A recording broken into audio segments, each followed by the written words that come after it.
తప్పు చేశానా లేదా అన్నది పక్కన పెడితే మాటలు అప్పుడప్పుడు ఇబ్బందికి గురి చేస్తుంటాయి. నిజాయితీ పరులు, నిజాలు మాట్లాడేవారు సైతం తమ మాటల కారణంగా ఇబ్బందులు ఎదుర్కొంటారు. అందుకే నోటి నుంచి వచ్చే మాటలకు ఉన్న పవర్ మరి దేనికి ఉండదు. అందుకే ముందు చూపు ఉన్నోళ్ళు, జాగ్రత్త పరులు తొందరపడి మాట్లాడడానికైతే అస్సలు ఇష్టపడరు. అదే సమయం బరి తెగించినట్లుగా వ్యవహరించేటోళ్ళు, ఏం జరిగినా పర్లేదనుకునే వాళ్ళు మాత్రం వేటిని పట్టించుకోరు. మరి అల్లు అర్జున్ ఏ కోవకి చెందినవారు అన్నది ఆయనకు ఆయనే డిసైడ్ చేసుకోవాలి. మరి ఒక సంచలన అంశానికి సంబంధించి మాట్లాడాలని డిసైడ్ అయిన తర్వాత తన మాటల్లో తనను తాను చెప్పకూడని అంశాలు ఉన్నాయన్నది క్రాస్ చెక్ చేసుకోకపోవడం ఏంటి అన్నదే ఒక ప్రశ్న. ఆ చిన్న పాయింట్ను అల్లు అర్జున్ ఎందుకు మిస్ అయినట్లు? మితిమీరిన ఆత్మవిశ్వాసమా, లేదంటే తాను చేసిన తప్పుల్ని తాను సైతం గుర్తించలేని స్థితిలో ఉండటమా?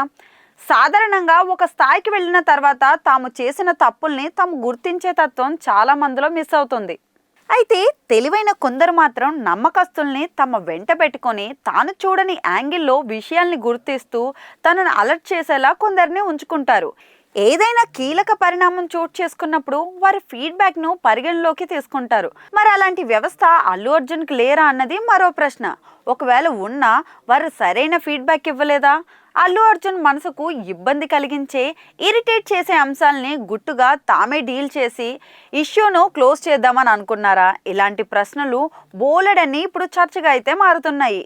ఇప్పుడే ఈ చర్చ అంతా అంటే అసెంబ్లీలో తెలంగాణ రాష్ట్ర ముఖ్యమంత్రి రేవంత్ రెడ్డి సీరియస్ కావడం, అల్లు అర్జున్ మీద, సినీ రంగ పరిశ్రమ మీద నిప్పులు జరగడం, వారి తీరును తప్పుపట్టడం ధర్మేలా కేవలం 3-4 గంటల వ్యవధికే ప్రెస్ మీట్ పెట్టేసి ఎవరు ఊహించని రీతిలో కౌంటర్లు ఇవ్వడం సంచలనంగా మారింది.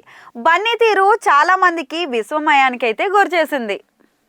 ఏ అంశాలని లాక్కూడదో అదే అంశాన్ని ఎందుకింత బలంగా లాగుతున్నారన్నది అర్థం కావట్లేదు. అదే టైంలో కొందరు బన్నీని తెగి ఇబ్బంది పెట్టేయడంతో ఆయన ఎలా రియాక్ట్ అవుతున్నారు అంటూ వ్యాఖ్యలు చేసిన వాళ్ళు చాలా మంది ఉన్నారు. అయితే తన వద్ద పక్కా సమాచారం ఉన్న తర్వాత సీఎం రేవంత్ రంగంలోకి దిగి ఉంటారన్న కనీస విషయాన్ని అల్లు అర్జున్ గుర్తించలేకపోవడం, ఆయనకు సన్నిహితంగా ఉన్నవారు కూడా అంచనా కనిపెట్టకపోవడం దీనికి నిదర్శనం అన్నది మరొక ప్రశ్న.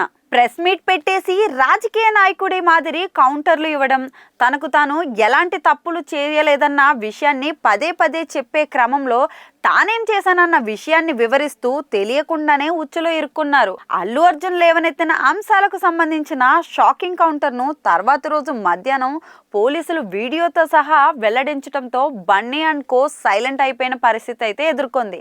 ఎందుకంటే ప్రెస్ మీట్ పెట్టి అల్లు అర్జున్ లేవనెత్తిన అన్ని అంశాలే కానీ అంతకు మించి అన్నట్లు పోలీసులు తమ వీడియోలో మొత్తం విషయాన్ని అయితే చెప్పేశారు. దీంతో అల్లు అర్జున్ ఏమీ మాట్లాడలేని పరిస్థితి అయితే వచ్చేసింది. అసెంబ్లీలో సీఎం రేవంత్ ఫైర్ అయితే అందుకు ప్రతిగా తాను వైల్డ్ ఫైర్ అయినట్లుగా ప్రెస్ మీట్ పెట్టిన అల్లు అర్జున్ ఇమేజ్ను క్రియేట్ చేస్తే అసలు సిసలు వైల్డ్ ఫైర్ పోలీసులన్న విషయం వారి ప్రెజెంటేషన్ తర్వాత, వీడియో విడుదల చేసిన తర్వాత కానీ బోధపడలేదు. అదే సమయంలో తాను పెట్టిన ప్రెస్ మీట్ మిస్ఫైర్ అయినట్లుగా అందరికీ అర్థమైంది. మొత్తంగా ఏ టైంలో ఏం మాట్లాడాలి, ఏ టైంలో మౌనంగా ఉండాలి అన్న విషయంలో అల్లు అర్జున్ తెలుసుకోవాల్సింది చాలానే ఉందన్న విషయం అయితే మనందరికీ అర్థమవుతుంది. సీఎంకు కౌంటర్ ఇవ్వాలన్న అత్యుత్సాహంతో పోలీసులపై చేసిన వ్యాఖ్యలు అల్లు అర్జున్కు కొత్త తలనొప్పులు అయితే తెచ్చిపెట్టడమే కాదు, రాబోయే రోజుల్లో మరింత మూల్యం చెల్లించే పరిస్థితి కూడా చేజేతులారా కొని తెచ్చుకున్నారన్న అభిప్రాయం అయితే వ్యక్తమవుతుంది.